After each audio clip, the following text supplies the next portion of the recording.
The Pokemon franchise is no stranger to hoaxes, and chances are if you grew up anywhere from the late 90s to early 2000s, your awesome friends told you some equally awesome cheat codes that were supposed to unlock Mew, or a Magikarp that actually did something outside of using Splash, and even a Yoshi?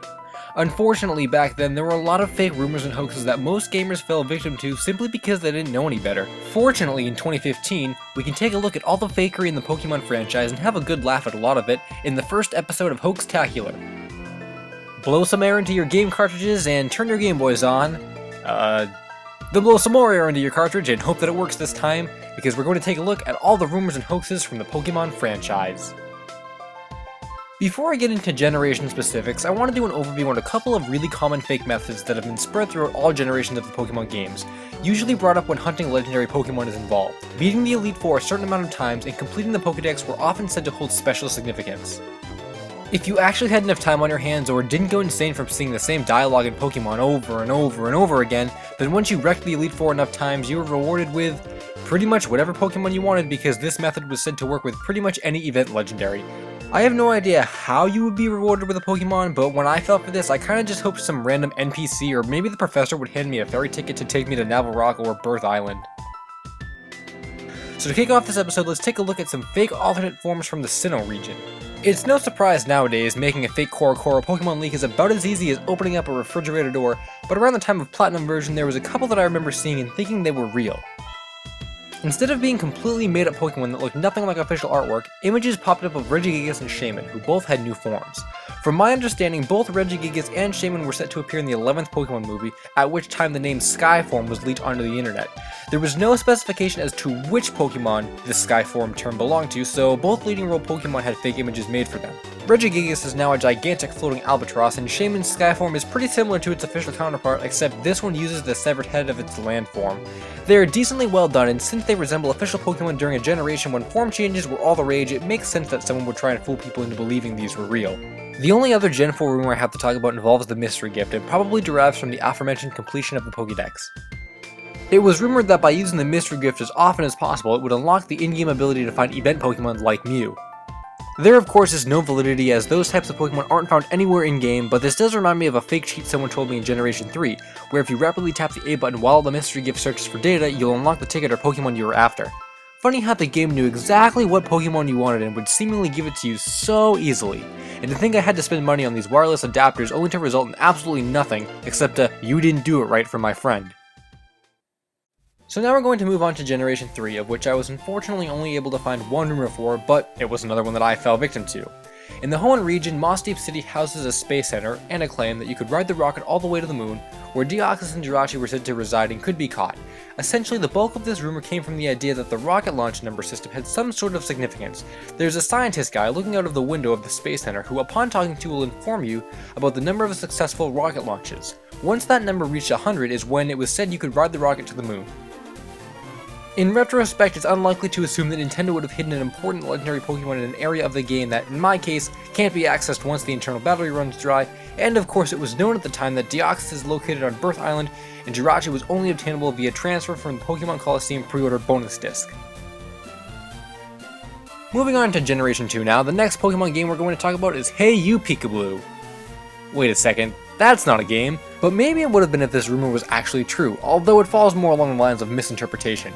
During the time of Gold and Silver's pre-release, Meryl was subject to much speculation as screenshots from the movie appeared online, and it immediately became assumed that it had some kind of connection to Pikachu due to the resemblance it shared. Nothing from Generation 2 had officially released in America yet, so upon seeing something that resembled a Pokemon already in existence, made people's imaginations run wild and convinced them that it was the water form of Pikachu.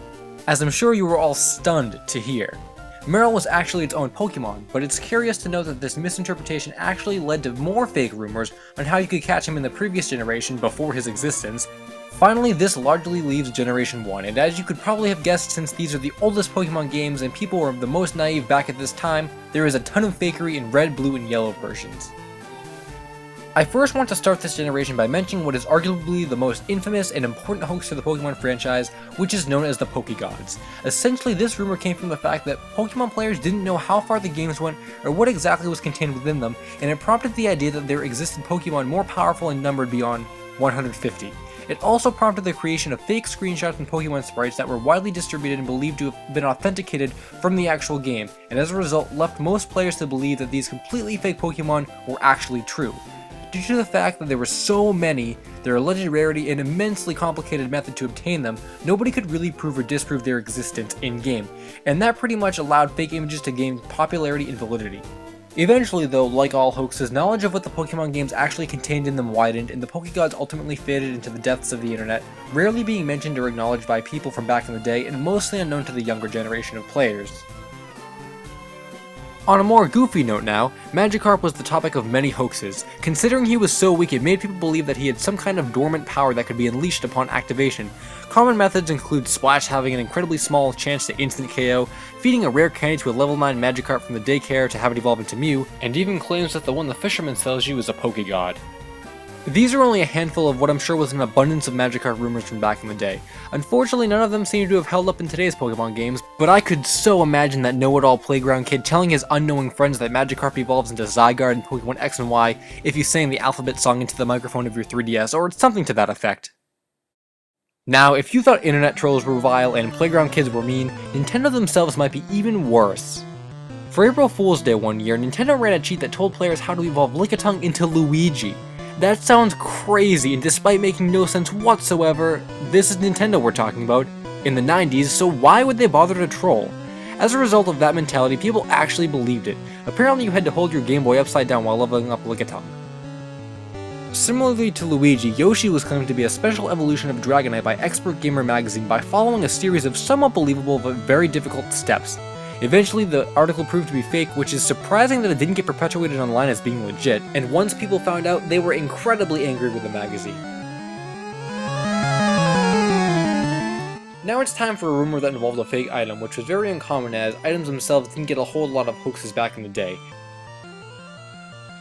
In connection with the Pokegods hoax, there was said to be an elusive stone called the Mist Stone, which acted in the same way as all real stones did, except this one could evolve any Pokemon, whether that be final stage evolutions or legendaries.